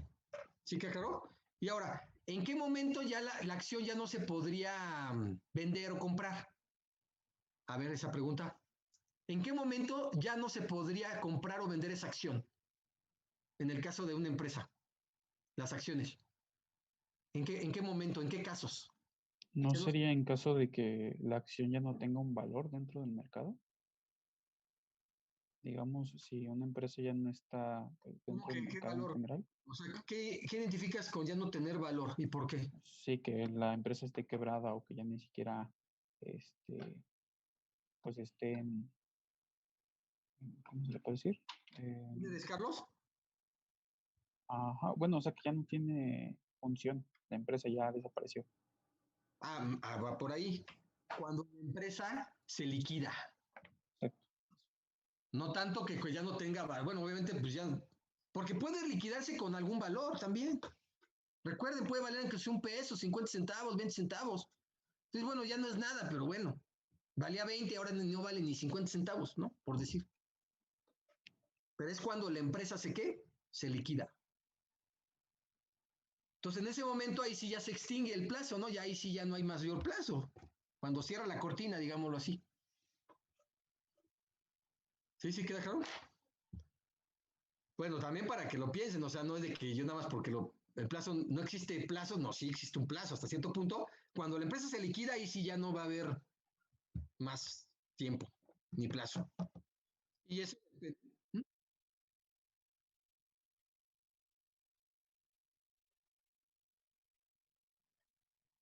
Bueno, es que depende, por ejemplo, si es el mercado bursátil y la empresa se declara, por ejemplo, el término sería declararse en bancarrota. ¿Sí? Entonces, si la empresa se declara en bancarrota y está cotizando en bolsa, lo que hace sí es pagar el residual, lo que tenga que pagarse a los accionistas. Pero los accionistas es regularmente, a ver, estoy pensando, cuando la empresa se declara en bancarrota, lo que hace la empresa es mandar un aviso a los inversionistas, o sea, los tenedores de las acciones que existan todavía, porque para ese punto ya hay menos inversionistas. Eso sí también sucede.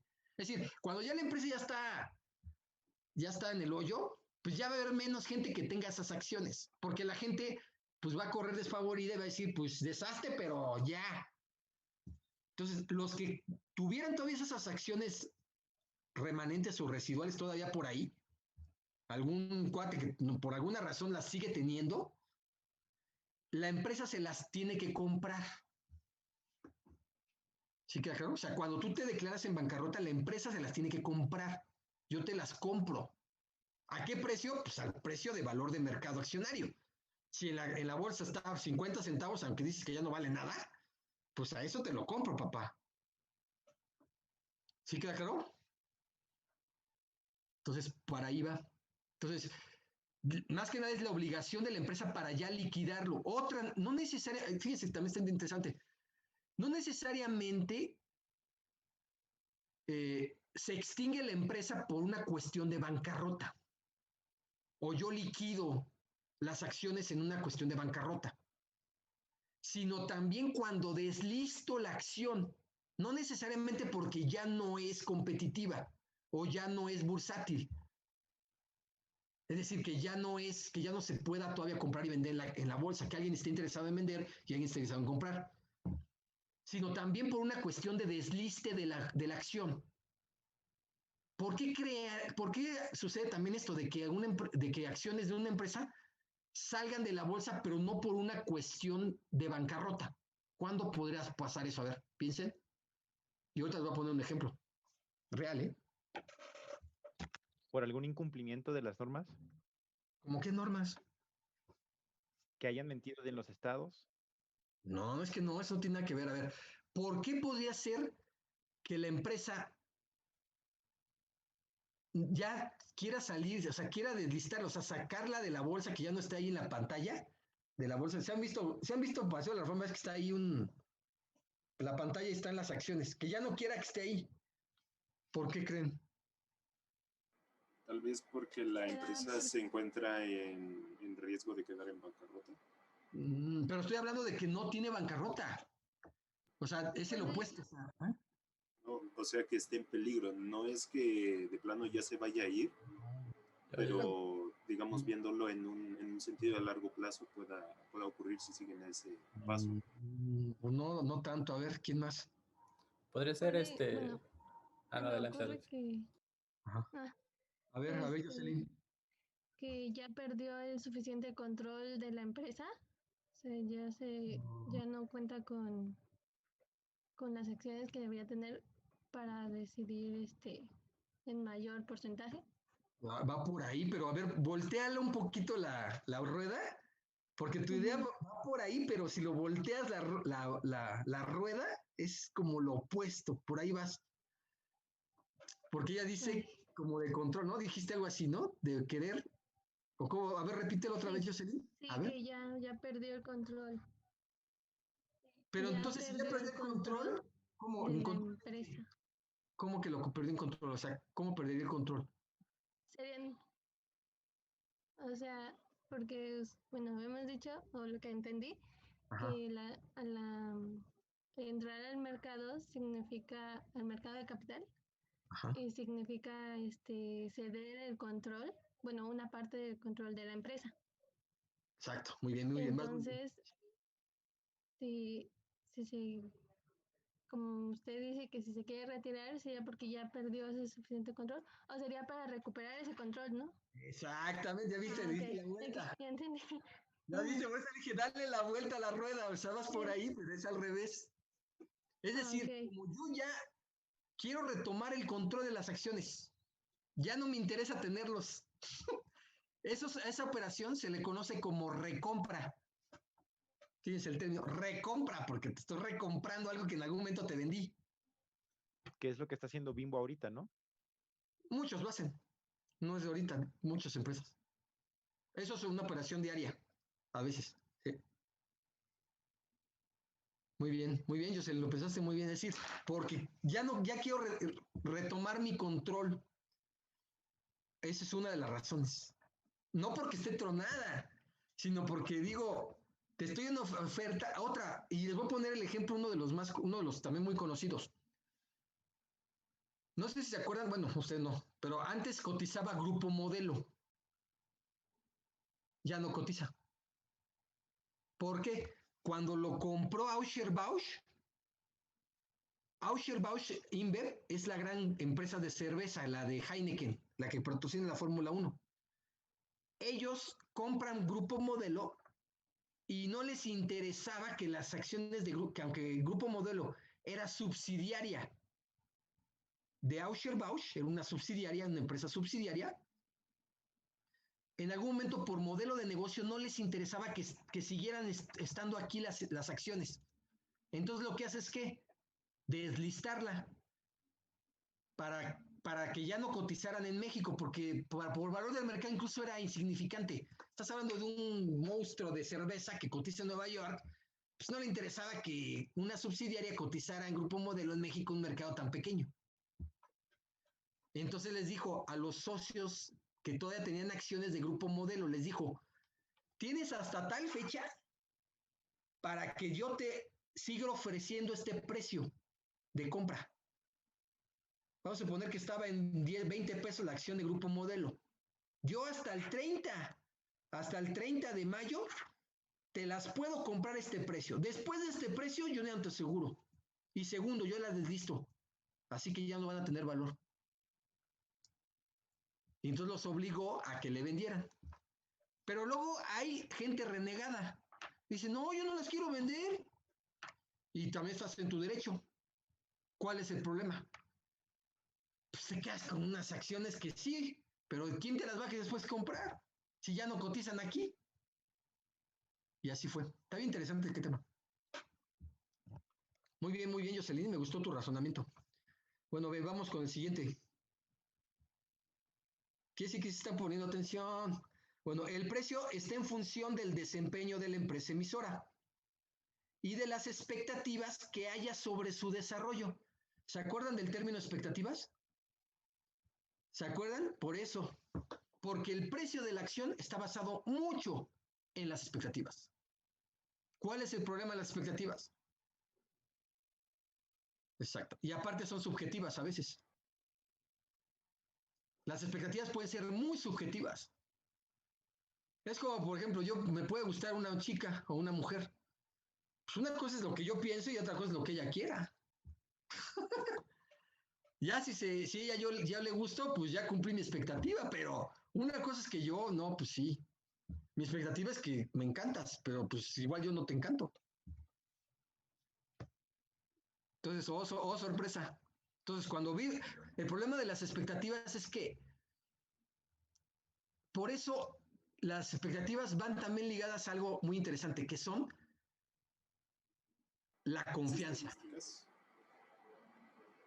Yo podría decir que la confianza. Cuando hay certidumbre y confianza, las expectativas pueden tener más certeza hasta cierto punto o tener menor riesgo, digámoslo así, no sé. Porque si no hay confianza y no hay estabilidad, pues está más complejo, ¿no? Por eso México necesita tener estabilidad para que las expectativas económicas se puedan presentar y se puedan hasta cierto punto cumplir. Por eso es muy importante, el control de los indicadores macroeconómicos en México, y también es muy importante que el presidente atempere un poco digamos, la ebullición política. O sea, está en todo su derecho de decir esto y aquello, pero tienes que atemperarlo porque la confianza se basa en lo que dice o no dice. O sea, a mí me dicen tecnócrata porque soy un técnico, pero la gente de los billetes, de inversionistas dicen, pues es que yo necesito certeza. No es malo que combatas la corrupción y los chayoteros y lo que tú quieras. No. El problema es el lenguaje y lo que dices a la economía. Eso es lo importante. ¿Y cómo lo dices? O sea, este es un país corrupto y que tenemos que quitarlo, porque también eso merma la competitividad y merma el ambiente de negocios. Es decir, un pequeño grupo se enriquece y todos los demás nada. Pero bueno, ese es otro tema, ya hasta me salió un poco. ¿Sí estamos de acuerdo o no? ¿Alguna pregunta? ¿No? Bueno, lo vamos a dejar aquí porque para que si no comieron algo, por lo menos si tienen otra clase, pues por lo menos les dé chance, ¿no? No hay problema, todavía lo vamos a seguir analizando todo esto, repensando, ¿no? Lo voy a quitar. Porque si no nos va a dar las 4, ¿o qué? En fin, ¿sí? Entonces, profesor, sí. ¿Quién quiere? Sí. ¿Cómo se le vamos a entregar? Sí. Le van a buscar el aviso de pago de dividendos de Gruma, por decirte. Me van a buscar el aviso de pago de dividendos de América Móvil. Ok, sí, pero ¿se le enviamos o por qué medio? O cómo? Al correo. ¿A su correo? ¿Cómo se llama? De Bursátil, ¿no? ¿Cómo se llama el correo? Ajá. ¿Sí me oyen? Ok. Sí. Y ahí me lo van a mandar. Ahora, ¿cómo lo van a hacer? Fíjense. Me vas a buscar el documento, porque el documento ya está. Es una hoja. No creas que es Es una hoja donde especifica Grupo Grumas, le comunica que el pago de dividendos se va a realizar el día tal, de tal fecha, contra entrega de los títulos o tenedores de los títulos accionarios, y el pago va a ser de tanto en dividendos en una primera exhibición y una segunda ronda, porque también sucede así. A veces lo pagan en 2 exhibiciones o en 3. o en varias. O sea, no te lo pagan todo. Ahora, ¿quién va a esos documentos? ¿Quién tiene que ir? Pues los dueños de las acciones. Ahora, deben ir junto con sus cupones de las acciones, contra cupones. Se llaman cupones, que es el de la acción, es como el documento que ampara que tú eres tenedor de la acción o eres dueño de la acción. Ahora, regularmente, a veces sí van, pero como pues tú, pues imagínate, son gente muy adinerada, pues ni van ellos, va su representante. Va su representante. Como dicen los, no, pues yo ando de viaje, ¿no? Yo ando acá en Europa. Es que voy a andar yendo. No, que vaya mi representante en mi nombre. Ahora, ese dinero regularmente se lo pagan a donde le quieran que le depositen el equivalente a sus acciones. O sea, si yo tengo 5 acciones, pues el equivalente a mis 5 acciones de pago. O lo depositan en un fideicomiso, en una fiduciaria. Y ahí ya lo toman. Pero bueno, lo que van a hacer es esto. Me van a buscar ese documento y me van a hacer un pequeño resumen de tu ronco pecho, no más de media cuartilla, de lo que entiendes de ese documento. Porque pues no nada más es buscarlo, ¿verdad? Pues yo también. Ahí te echas un clavado en wikipedia.com, el blog del vago, y ya lo encontraste. No, me lo vas a interpretar eso. ¿Qué entendiste? Porque son términos también muy técnicos. Puede decir contraentrega o contra la exhibición de los títulos, yo te pago tanto, y hasta dice ahí está el lugar, ¿no? No, pues que en tal dirección, Avenida Paseo La Reforma, tal, las citas a las 12 del día, tal, y así. No, tampoco es muy complicado. Ok, gracias. ¿Para cuándo, profesor? ¿Antes de la clase del lunes? El lunes, para el lunes. Ok. Bueno, regresamos, ¿no? Bueno, yo no tengo vacaciones, ustedes sí. Ustedes no tampoco, yo pensé que ya se habían ido. Pues de hecho aparecen feriados el jueves y el viernes, según el calendario de la UAM. Y por eso, pues es aquí, ya saben que la UAM también va a contracorriente también, ¿no? Creo. O sea, las fechas que aquí el gobierno federal establece, la UAM pues le vale, ¿no? Pero bueno, ese yo no me meto, a mí me da hasta risa. ¿Qué, claro? Bueno, pues esa va a ser su tarea. Necesito que, también voy a analizar, traten de escribir bien. ¿Cómo escribir bien? A ver, tú escribes y reléelo, valga la redundancia, para ver cómo escribes, a ver, si tienes una falta de sintaxis, errores ortográficos, pues lo ajustas, ¿no? Porque luego escriben cada cosa que no, eso hasta da pena, ¿eh? Y cuando estés en una chamba, qué oso, ¿no? Que tu jefe te diga, oiga, ¿que no sabes poner acentos? Oye, ¿que no sabes poner comas? No, dices, ¿y de qué universidad vienes? ¿O qué, si estudiaste en la universidad en serio? No, está canijo, está de risa, pero por favor, ¿no? Entonces, ahí está. Bueno, no sé si tengan una pregunta porque ya casi nos vamos. ¿No? ¿Qué les pareció? ¿Vamos bien o vamos mal o qué onda? Vamos bien. ¿Alguna pregunta, trauma? Es bastante interesante, solo que hay que leer muchísimo más. Pues sí, pues no da tiempo, pues imagínate, yo ya vi todo el tiempo que nos echamos. Pero se fue rápido. No, yo también, no crees que ustedes nada más se aburren, yo también me aburro. Entonces, yo también tengo que echarme ganitas, ¿no? Que funcione mi cerebro, que se active. Luego, desgraciadamente, su servidor, gente que me conoce, dice, ay, tú te metes en eso y nadie te para. Pues es que desgraciadamente mi cerebro lo acostumbras y pues ya no te paras.